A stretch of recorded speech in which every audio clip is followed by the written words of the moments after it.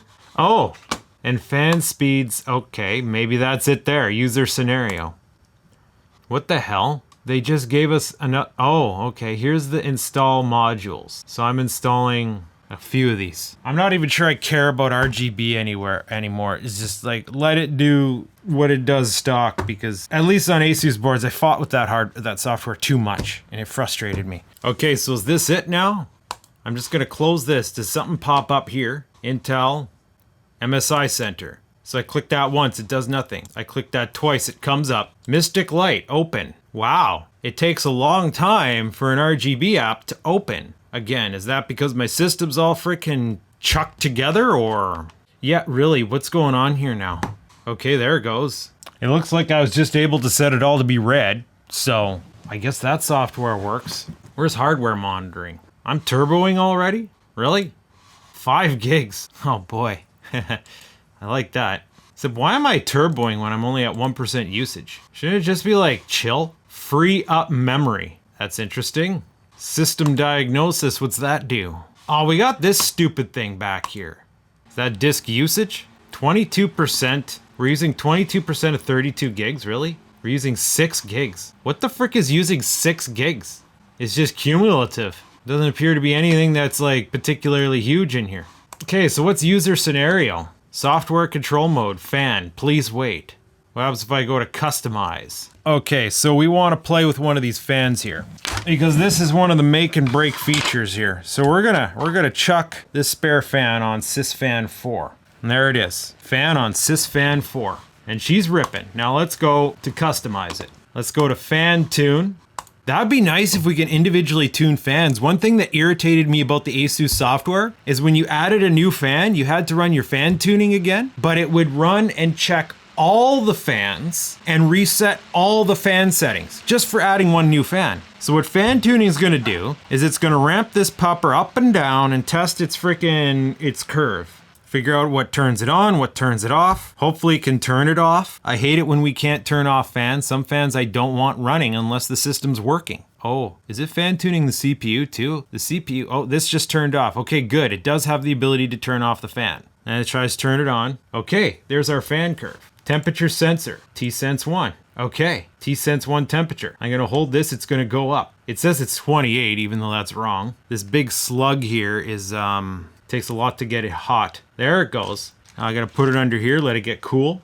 So, you're saying you start at 50%, 50% at, we're gonna say, why does it keep jamming? I try to pull it and it like jams. Come on. Okay, there we go. I set it to turn off at 30C, and there it is. So now if I get her warm, well here, we'll put an extreme jump here. I wish it would tell me the numbers. There, 31. So let's try to get this up like 1C. I'll just attach it to this heatsink here.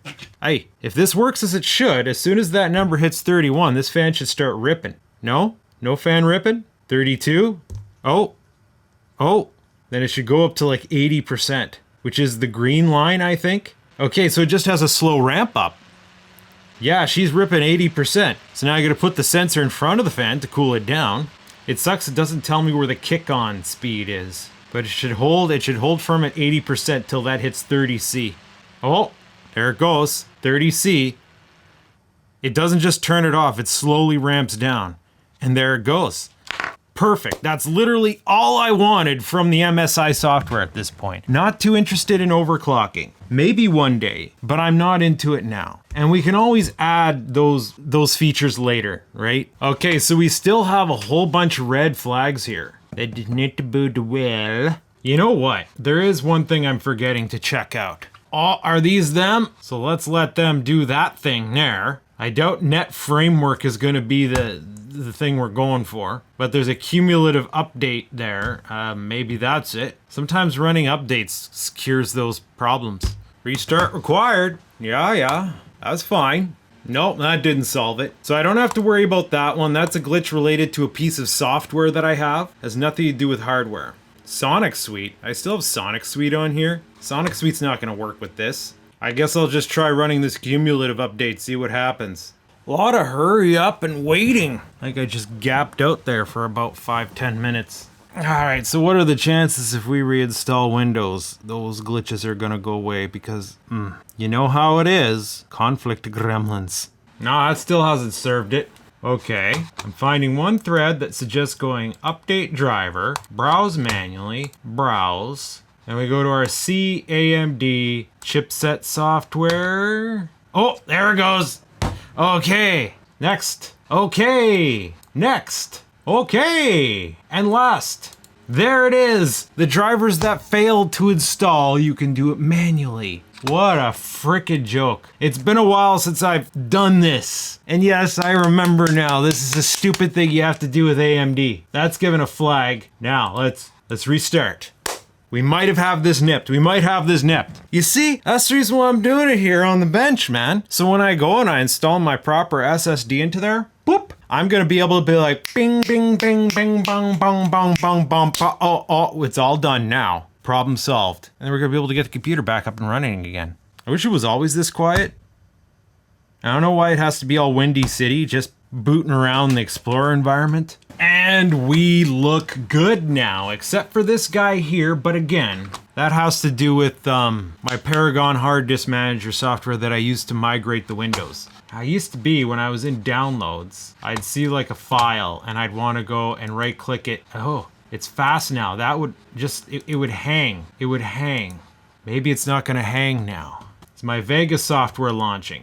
Looks like it is. That's going to be the real test. Is there something I could do here to test like Cinebench? I have an old Cinebench R20 on here.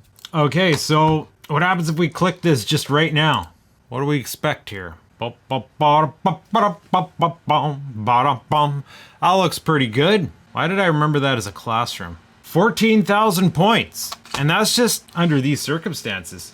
This is an old page. It doesn't even have any of this. 14,000 points puts us up there with a Threadripper, but higher than a 12900K, higher than a 5950X. So we're already getting more performance than last gen. 4,000 points more performance than last gen, and 4,000 points is going to be equivalent of a whole 5600 or 2700X or 8700K. We've got a whole nother processor. Where's the 3950X? That's my last gen. That's what I'm replacing. 3950 is 9,000 points. Okay. 7950X on this list says it should be 15,000. So I'm 1,000 short. But again, this isn't exactly a stripped down system. I got stuff running in the background. How's about a good old fashioned R15? That's the one we all grew up watching on the YouTube. Holy frick, look at that guy go, bud. I haven't seen it rip that hard in a long time. It says 6,000 points. They don't make as big of numbers here. Looks like the last time I did it was the 3800X overclocking 21. So it's 3 times what I had back then, 3 times what I have upstairs. I wonder if I could do a quick render test while I'm just kind of here kicking around. That would entail shutting off this camera. Ooh. Do we want to do that? Do we wanna? Do we really wanna? Okay, yeah, sure, why not? In this exercise, we're gonna engage into some Thomas foolery here. I got this thing here, that's the dock for my Atomos. I have it on USB-C, only so I could use a USB-C port. Pretty sure I got one of these like right here, bud. So now if I pull the pupper out of my Atomos recorder, slopper it to there, at some point it should pop up on the screen, yes. Now here's my outgoing drive. We need to get this thing powered. Now I need a SATA cable. This one's not so fancy, but it should do. Like, hot swap's gotta be a thing on this computer, else it's gonna be useless to me, right? I gotta remember not to look on the main camera there. I guess we'll just put this generally over here. I'm a little tilted. We're doing it for the lulz, right? Okay, we got stuff that's popped up here. So we just have to load up an old project and 27802. And that's gonna be MSI. So we'll do a video from yesterday, and then I'll be like, C1, Z50 on. My mouse is gimping out all of a sudden. That's not normal. Sometimes that's a product of USB conflicts. Okay, is it this drive here? Unplug? Yeah, it's working normal now. This is always irritating. And I don't get why USB does this. It's just some USB ports you can't use together for some stupid reason. And I don't know why the USB-C port there is gonna affect our mouse so much. Let's try another one. Yeah, this feels stupid too. What the hell? More consistent, but it feels bad. Like, that's not gonna be a problem for us, is it? I'm looking at the wrong camera. Whatever, we're gonna go to Catalyst Browse. That loaded up fast. We have a file here. That's from yesterday. It's 26 minutes long. I select my output folder, drag my mouse around like it's slug, then I go export. Then it starts rendering the file. And this is where we gotta, like, when I actually go to install this, I gotta run these tests on my actual computer so that I can get some baselines by Twitch to compare them, right? It's only using 44% of the CPU, 10% of the ARC using copy in that. It's using a little bit of each core. I wonder if it's throttling. So the little digit readout that's on the motherboard there, it will say the CPU temperature when it has nothing else to report. It says 85 right now. It should say that here too, actually. No, I thought it might have. Oh, you know what might do it? Our overlay, which is freaking tiny. No, our overlay is not communicating with anything. Our overlay is broken. Okay, never mind then. We're turboing. It's maintaining over 5 gigahertz doing this. So that's stoke. I like that. And of course, we're not disk bottlenecked doing this. You see these numbers are nothing. Yeah, this is definitely going to be night and day compared to my other system. There's no way it's not. This has got to speed up video renders too. Saying the CPU's at 86 degrees. We know these are hot runners, so that's not coming as a surprise to me. Now here's the question. There is a switch on the fan here that sets it to high mode. And she's ripping. Are we gonna see that frequency number go up or just the temps go down? It dropped a degree. It was 87 a moment ago. Now it's 86. 513, 514. Almost. It blipped there for a second. Okay, well, let's just switch it. It's at 85 degrees, so it did go down in degrees. So if I flick it back down to low mode, are we gonna see those gigahertz go down? Yeah, like not by much. It's down to, you know, it was teetering between 1.3 and 1.4. Now it's going between 1.2 and 1.3. As we see the temperature rise, it was holding at 85. Now it's back up to 87. Also looks like CPU utilization went down, 42, 43. Let's switch her back up to high. Okay, back up to 1.314, but no, CPU utilization stays the same, and it's holding at 85C. So this still has no official timer on it, so it's going to be very difficult to log these results. I don't like doing the benchmarking thing, but now that it's done, that last 99% takes a while for some stupid reason on this program. It's like wrapping up the file or something, and as you can see, it's not using system resources anymore. And our turbo is just like up and down all over the place. Our mouse still feels bad. I wonder if that's just the surface I'm using it on. Bust out the old Max Payne mouse pad here. Oh, holy crap, yeah, okay, it's just my surface. Never mind, our mouse is fine. There we go, rendering's complete. Oh, we also stopped rendering. Well, it's a coincidence now. What is it? Is it the mouse surface or is it the render? All right, so it looks like I am going to be able to salvage my copy of Windows, hold out just a little bit longer before I have to worry about reinstalling, because I don't feel like it, but at the same time I kind of do. I don't know. I guess I'll think on it. In the meantime, you can stay tuned to find out what I do next, or what I'm going to do about this, because I gotta build it now. Now that I know I can get it working, I gotta do that all again, which I'll do off camera, and then I gotta build it, make it official.